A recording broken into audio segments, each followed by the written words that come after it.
Setting and tone, the year is 1874.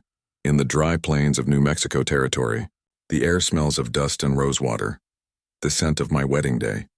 I'm Evelyn Carter, the daughter of a rancher on the edge of Apache territory. My marriage to Thomas Reed, a wealthy cattleman from Santa Fe, is less about love and more about securing safety and trade for our struggling ranch. As the story opens, I stand before a cracked mirror, dressed in lace that feels more like a shroud than a gown. My father waits outside with a forced smile. He needs this union more than I do. The preacher's voice trembles as if sensing something unholy lurking in the wind. The horizon burns with orange light, beautiful but unsettling. Foreshadowing suspense, a group of soldiers rides by as the ceremony begins. They carry warnings. Apache raids have grown more daring. Women stolen, cattle burned. But Thomas insists the Apaches are a dying breed, nothing more than savages running from progress. I feel the unease tighten in my chest, though I cannot say why. During the vows, a hawk screeches overhead. I glance up, and for a brief second I think I see a man on the distant ridge, bare-chested, long black hair catching the sun. He's watching me, and then he's gone. Internal conflict, my heart beats out of rhythm. The preacher asks if I take Thomas as my husband. My mouth opens, but the word "I do" comes out like a betrayal. Everyone cheers. I feel the world close in, like a birdcage locking. That night, as the guests drink and laugh, I walk outside to breathe. The desert stretches endless and quiet, until I hear a horse snort softly behind me. Out of the dark, a voice speaks in broken English. "You do not belong to him." Before I can scream, a hand covers my mouth. But instead of roughness, there's gentleness, a warning, not an attack. His eyes, deep amber, fierce but sad, hold me still. He releases me and disappears into the night, leaving a single Apache arrow at my feet. I don't know it yet, but this is Kaya, a warrior whose tribe was wronged by the same men who now control my future. And from that moment, nothing in my life will remain untouched by his shadow. Rising suspense. Days later, the ranch is attacked. Fire lights the sky, horses scream, and chaos reigns. I'm thrown to the ground as riders sweep through. I catch a glimpse of Thomas drawing his revolver and in falling. I expect death, but instead arms lift me. I struggle, screaming, until I see those same amber eyes. It's him, Kaya. He speaks in Apache, but his tone is calm. My captor is my savior. Journey into the unknown. He takes me across the burning plains, through canyons where the wind howls like ghosts. I think of escape constantly, but the terrain is merciless. The sun burns my skin and the nights freeze my breath. He tends to my wounds, gives me water before himself, and speaks little. When I ask why he took me, he says only, "Your people took my home. I take what they cherish to make them remember." I hate him, fear him, yet something in his eyes contradicts the words. There's sorrow beneath the fury. He's not a savage. He's a man carrying ghosts heavier than mine. Tension between cultures. We reach an Apache encampment deep in the mountains. The tribe looks at me with suspicion and pity. I expect cruelty, but instead I'm given a blanket, food, and an old woman whispers prayers over me. Kaya says they will decide what to do with me. At night I overhear the elders. They debate ransom, revenge, mercy. Kaya argues against killing me. He says her heart does not belong to the men who burn. Something inside me breaks or perhaps awakens. For the first time, someone sees me not as property but as a person. Emotional shift. In the days that follow, I learn survival. Gathering roots, grinding corn, tending fires. The women teach me Apache words. I begin to see their humanity, their laughter, their grief, their pride. Kaya keeps his distance, yet I feel his presence always near, watching, protecting, battling something unseen. The more I learn of their world, the more I question everything I once believed. But rumors spread. Soldiers are coming, and they bring vengeance. I realize the same men who call themselves my rescuers are the ones who will destroy everything I've begun to understand. Conflict deepens. Weeks pass. My father's men have put a price on Kaya's head. He could trade me for freedom, but he doesn't. Instead, he hides me when patrols come near. One evening, as we hide in a canyon, he tells me the truth. His wife and child were killed by soldiers under Thomas Reed's payroll. The attack that brought me to him was not random. It was justice in his eyes. The revelation cuts deep. I realize I was about to marry the man who funded murder. My loyalty fractures. My sense of right and wrong shatters completely. Romantic tension. One night, a storm traps us in a cave. Lightning flashes. Thunder shakes the earth, and the line between captive and captor dissolves. He confesses his guilt for taking me, for the hatred he carries. I confess that I no longer wish to return to the world I came from. We kiss, hesitant, trembling, born from fear and longing. The cave becomes a refuge from everything outside it, yet as dawn breaks, the guilt returns. He rides away without a word. Dual suspense now. Two dangers close in. The army searching for the Apache and Kaya's own people who see me as a symbol of betrayal. I begin to fight for them, warning of raids helping hide their supplies. When a patrol discovers our trail, Kaya and I must flee deeper into the desert. We are fugitives to both sides. A white woman and an Apache warrior, hunted by the world that cannot understand their love. The desert is merciless, and so is the silence that falls between Kaya and me. We've been running for days, from soldiers, bounty hunters, and the ghosts of our choices. The horizon stretches endless, a sea of red sand and dying sun. Kaya's wound festers.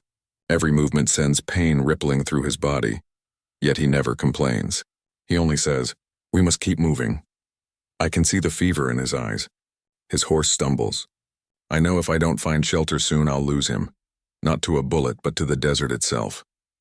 I spot a shadow in the distance, an old mission half buried by time and dust. Its bell tower leans like a broken sentinel. We make it there by nightfall. I drag him inside, lay him beneath a wooden cross that's missing one arm. I tear fabric from my dress to bind his wounds. The blood won't stop. My hands shake, but I refuse to let him die.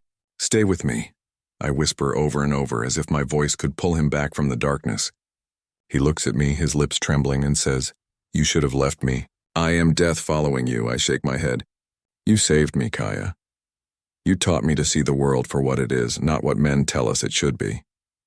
He smiles weakly. "You have the fire of a warrior's heart." For 2 days I nurse him. I boil water, clean his wound, and whisper prayers I'm not sure God hears anymore. Outside, vultures circle, a reminder of what waits if I fail. At night, the wind howls through the cracked windows, and I remember the sound of wedding bells that once promised me safety. How foolish that feels now. On the 3rd day, he wakes enough to tell me his story on fully this time. The soldiers who raided his village were hired by cattlemen seeking Apache land. Thomas Reed's name was on their payroll. My would-be husband's fortune was built on blood. Kaya had tracked them for months, seeking revenge. When his warriors struck our ranch, I was never meant to be taken, only the cattle and supplies. But when he saw me, standing there in white, he felt something shift. "You looked like peace," he says softly, "and I have been chasing war for too long." The confession cuts through me. All my life I'd been told who to love, who to marry, what my duty was. But duty is hollow without truth. Just before dawn I hear distant thunder, but it's not from the sky. Horses, riders, the cavalry. My father's banner. I rush to Kaya, shaking him awake. "They're coming!" He tries to stand, but he's too weak. "Leave me," he insists. "They will kill you if they see you with me." I grab his face between my hands. "Then we'll die together." The door bursts open. My father stands there, older, grayer, but still with that commanding glare. Behind him, soldiers fan out, rifles drawn. The room fills with the scent of gunpowder and fear. "Evelyn," he whispers, almost not believing it's me. "You're alive." "I am," I say, my voice trembling. "And so is he because of me." He looks at Kaya, disgust flashing across his face. "Step away from that savage." "No," I whisper. "He's not the savage here. You and your kind burned his home. You killed his child." The words hang heavy in the air. My father's face hardens. "You don't understand what these people have done." "I understand too well. You made me marry a murderer. You called it duty." Tears blur my vision. The soldiers look uneasy. Kaya reaches weakly for his knife, but I hold his hand down. "Don't," I plead. My father raises his revolver. "You've been poisoned by him." "I'll save you even if you hate me for it." "No!" I scream, throwing myself between them. The shot goes off. The sound splits the air. For a heartbeat, I think it hit me. But then I hear Kaya gasp. He collapses in my arms, blood spreading beneath him. I turn on my father, rage consuming me. You've killed everything I had left. He stumbles back, shaking his eyes wide with horror at what he's done. The soldiers lower their rifles, uncertain now who the villain truly is. My father's lips tremble. I didn't mean, go, I say coldly. Leave us. And somehow they do. When the dust settles, I cradle Kaya, pressing my forehead to his. His breath is shallow. He smiles faintly. You are my fire, he whispers, and I am your shadow. Then the light fades from his eyes, or so I think. I scream his name until my voice breaks. Then in the silence I feel it. A pulse. Faint. Fragile. But alive. The sun rises through the mission's broken window, washing the room in gold. I know then what I must do. To save him, I must betray the world that raised me. That day, Evelyn Carter dies and someone new takes her place. A woman who will walk through fire for the man she loves. Kaya survives. Barely. For 3 days, I hide him beneath the mission, feeding him broth and water while soldiers patrol nearby. My father returns once, searching for me, but I stay silent. When the hoofbeats fade, I slip away into the desert with Kaya on a stolen horse heading east, toward the mountains where no one dares follow. Every mile is a prayer. I whisper his name between each breath as if the sound alone can keep him tethered to life. The desert gives nothing freely, no water, no mercy, but it does give us distance. We find an abandoned cabin near a river. It's small, but to us it's a kingdom. There I nurse him back to strength. Weeks pass. His wounds heal. The fever fades. Slowly, laughter returns. He teaches me his words, soft, musical, sacred. I tell him mine. The first time he calls me Ayo Aninishni, I love you, the world feels reborn. But peace is fragile. One evening I see smoke on the horizon. Scouts, my father's men maybe, or bounty hunters. Kaya wants to flee, but I refuse. No more running, I tell him. We've earned this life. That night we make a pact. If the world finds us again, we'll face it together. No lies, no fear. I think of the girl who once trembled at the altar, bound by duty. She's gone. Days turn into months. The river swells with spring rain. I plant corn. Kaya builds traps. Sometimes I wake in the night and listen to the silence. Not the silence of fear, but of peace. Yet there's always a shadow in my mind. The world beyond these mountains, the one that would never understand what we've become. Then, one morning, I hear it. Horses. I rush outside. A small group of Apaches approaches.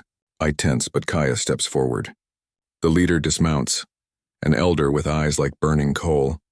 He looks at me, then at Kaya, and says something in Apache that I cannot understand. Kaya translates softly. He says love is a fire. It can warm a camp or burn the world. They speak for hours. When they leave, Kaya tells me they've accepted our union, but he must make peace with the past, with his tribe and mine. There will be no more hiding, he says. Only truth. We ride back toward the borderlands together, toward the land of my father, though neither of us knows what awaits. When we reach the old Carter ranch, the buildings are charred ruins. My father is gone. The world we fled no longer exists. I stand among the ashes hand in hand with Kaya, and I realize something profound.